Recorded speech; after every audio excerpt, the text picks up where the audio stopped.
It is September 11th, 2022. This is the sixth year for this garden, and happy to say this is almost mature. It's looking pretty good right now. I've got a lot in bloom. Xeric, pollinators, hummingbirds, butterflies, bumblebees, wasps, any sort of pollinator you can imagine comes to this garden. Even some that I had never seen before. It's a very healthy ecosystem. Requires no water. All of these are native or adapted. And, everything requires water the first year in Texas. But this garden, for example, in full bloom in the foreground, requires no water. These are all, well, that's native right there. Petunia, native petunia, I think. And this is a Pride of Barbados. Underneath we got some stuff that's not blooming. Over here we have Mexican oregano. And my favorite combo, Pride of Barbados and the Esperanza. Man, that looks good. All 5 of these Esperanzas are cuttings from my yard. The ones I bought weren't very good, but these survived the freeze, they survived the drought, and they bloom all the time. Some of them you buy from the store don't bloom all the time. So these bloom in sync with the pollinators. Another one of my favorite shrubs here, Texas sage. This particular plant blooms when pressure changes. It's also called a rain plant, predicts rain. And it's pretty accurate too. About 10 days out, it'll predict rain. Bulletproof. I have not watered this plant in 4 years. There's a Mexican willow right there. Nah, this one's kind of in a good spot. It might get overtaken by this live oak, but we'll find out. See how that works out. Canyon sage, perfect spot for this plant right here. You can kind of see that we're in kind of a canyon situation here on the other side of this tree and the other tree here. So we've got canyon plants in here. More canyon sage. This is a member of the mint family. It is edible, but it's a Salvia microphylla, and it doesn't taste good. Mountain laurel, bulletproof. This thing is absolutely bulletproof. I haven't watered this in 6 years. It just goes. And it has the most amazing smelling flowers for about 3 weeks a year in the spring. But this here, you want to talk smell. I try and put the smelly stuff next to the driveway. This is a sweet almond verbena, and it is amazing. Everybody, well, some people have an adverse reaction. Some people don't like it. But I love it. Most people love it. It's Argentinian, bulletproof. Leaves are like leather. And I've got it right next to my driveway. I think it just scents the driveway whenever you get out. It's a nice smell. And here we have a crepe myrtle. I'm not a huge crepe myrtle fan. This is a Chinese plant, and it's been adapted to Texas. It's widely used, but it has aphids, and the aphids poop all over everything. Not a huge fan of that. People call it honeydew. It's aphid poop. So it doesn't matter what you call it. I don't like poop everywhere. And the aphids poop all over my wife's car here. So there's that. More from the front. You can see over here the tropical sage, the plumbago, the Esperanza, and Pride of Barbados. They just play really well together. You can also see some native petunias in there, the purples, native petunias. I let those grow. They are also bulletproof.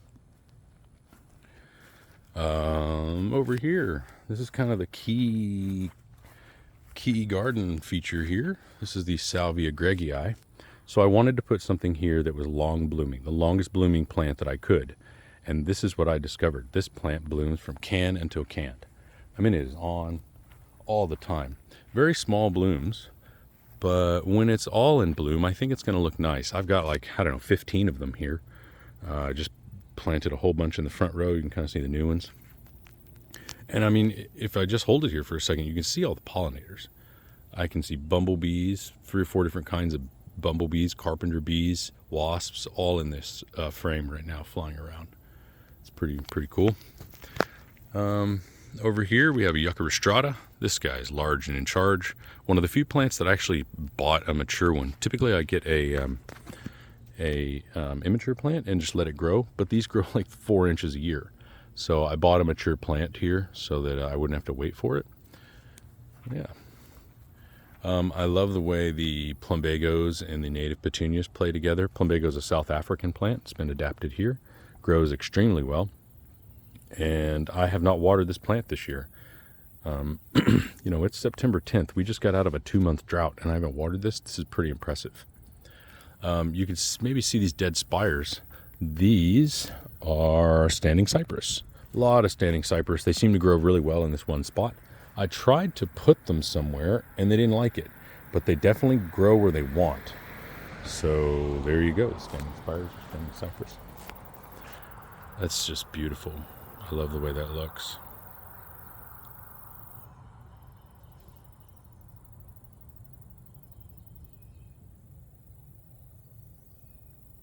This was all grass when I moved in. When my kids get off the bus, this is the path they walk in on. Mexican bush sage over here. Tropical sage over here. And then Mexican mint marigold over here. Also, you can see the petunias. Love those guys. So this is here because when I first moved in, this is a native chives. When I first moved in, deer slept in my yard. And so wherever the deer slept, I planted chives, and they grow like crazy. And the deer hate them so much that they moved. They didn't even like paw it out or tear it up, or they just moved. They don't sleep here anymore because of the chives, I think. So go chives. Over here we got really good combo. I mean, just look at that. It's beautiful. Beautiful combo there. The red and the blue and the purple play so nice together. Oxblood daisies right here. These oxblood daisies were also schoolhouse daisies. I think they're from Argentina or Chile or something like that. They're beautiful. They bloom a couple times a year. I'm sorry, they bloom for a couple weeks a year, once a year, right at school time when people are going back to school. Hence the name schoolhouse daisies. And I think I talked about that tropical sage. Unbelievable plant. Beautiful, beautiful, hardy as heck. Hummingbirds, butterflies, bumblebees, everything loves this plant.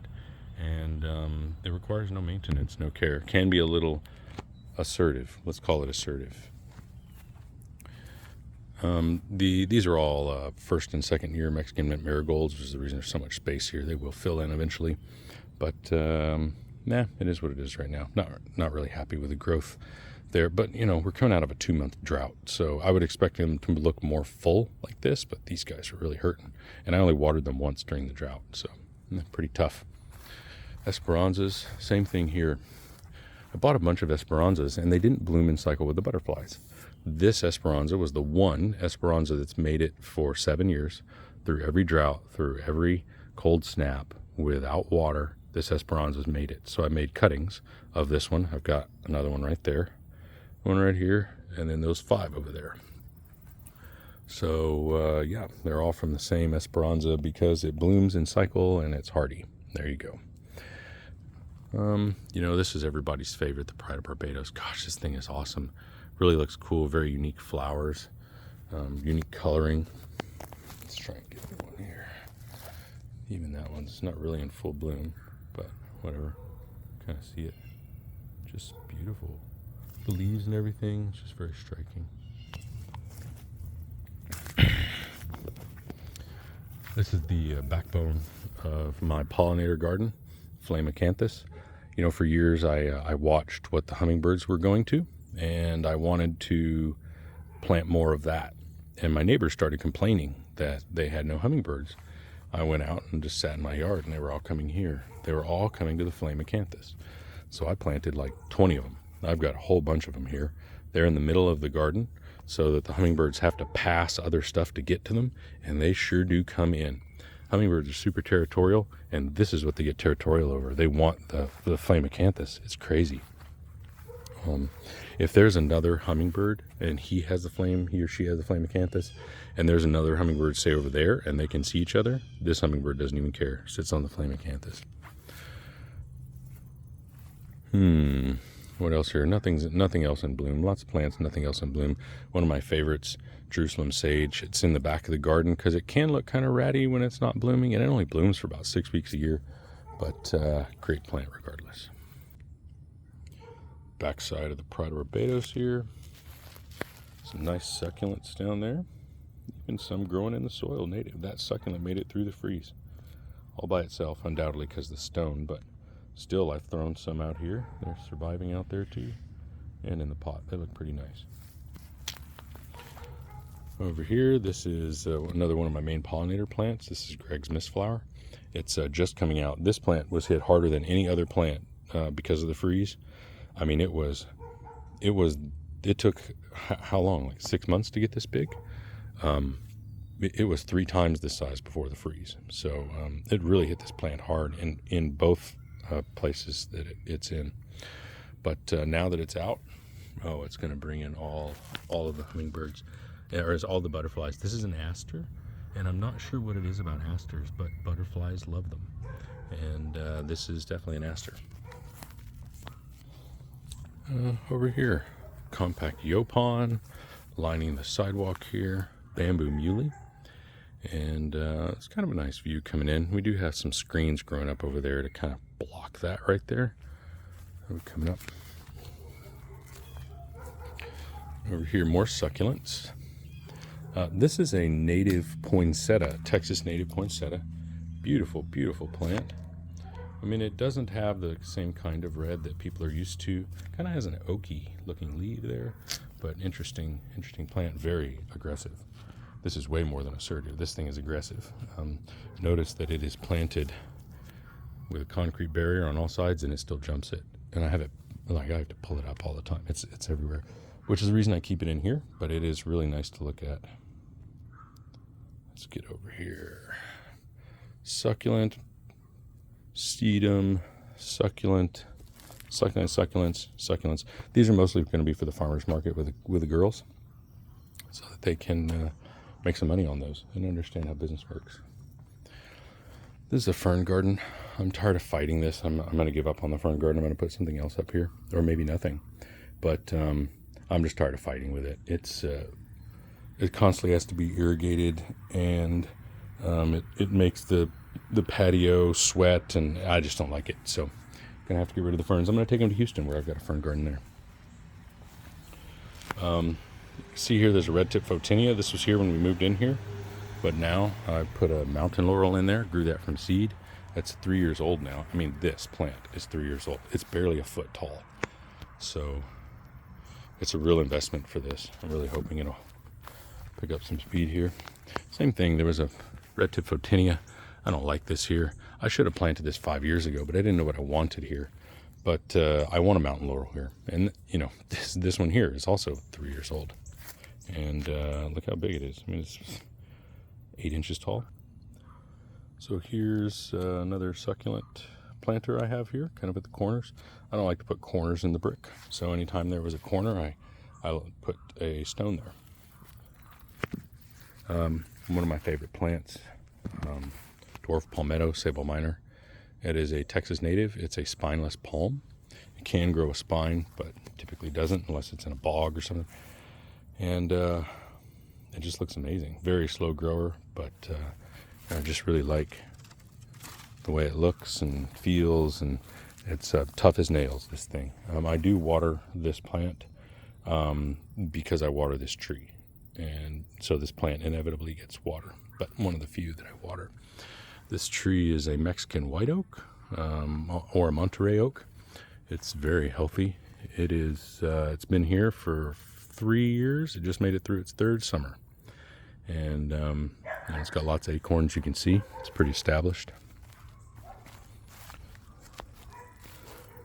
Black and blue sage here. This is just so beautiful. I'm not sure I want to keep this because it's just so thin. I mean, it's a cool side plant, but it can't even hold its own in here. I mean, this is thick. Like, this is a thick growth. So you can see if it grows outside of the sun, it kind of burns up. So it has to grow kind of protected a little bit. It has a beautiful color, but it's just a weak plant. This is variation of the majestic sage. It's a cultivar of the majestic sage, and it doesn't grow from seed. You have to grow it from cutting. I have several here and in Houston, but it's just very thin, and I think it needs to be grown with something. And that's not how I roll. I like to grow stuff in clusters so that it kind of pops better, like that. Those are all clustered plants, so they pop better. These are just really thin, and I don't know. I don't know. We'll see how it goes. Chili patines here. This is Texas' only native pepper. I've got a whole bunch of these. Love this thing. It is super, super, super hot. The birds have been through here. Obviously, I can tell because there's so many berries that are gone. There was a bunch of red berries here. That's awesome. That's basically what this is, bird food. This is my bird feeder right here. I'm going to put in 3 more this year, and that'll bring a total to 7. But the coolest thing about this plant is it doesn't require hardly any sun. Look at this. That's its sun profile right there. There's not a lot of sun coming through there. That's definitely not full sun. I mean, you couldn't even get a suntan under here. But this thing grows with no food, no water, no care. I don't feed it. I don't do anything to it. And it's just tough as nails. Now this I do have to water. I've had to water it 3 times this year. It's an established plant. This is a 4-year-old American beautyberry. I was kind of disappointed that I had to water it. I did water it because it came out and it was literally laying on the ground. Like it was... So I watered it and a couple more times just to perk it back up. But it's a beautiful plant. It's not as tough as I thought it would be. Maybe in Houston it would be tougher, but it's just, yeah. Yaupon holly. How I love and hate this thing. I want it to grow up. And as soon as it started growing up, it fell over. And now it's growing up again and out this way. It's so frustrating. I hate this thing. I don't like Yaupons. Pittosporum, part of my living fence. This is an Eve's necklace, super slow growing. This thing has been here for 4 years. This is it. This is all I got. It's like 4 feet tall. Yeah, I'm not a huge fan of that one either. That's what I got in my screen. Looking pretty good though. All this was grass when I moved in. It was all grass, and now it's looking pretty good. Replacement for the red tips. Another mountain laurel. Another mountain laurel. Another mountain laurel. Grew all these from seed, all of them. And lastly, something that, not everything works. This is an Agarita. Put it here under the window for obvious reasons. And, yeah, it just doesn't like it here. It's a full shade plant, but it doesn't like this kind of shade. So that's the front yard.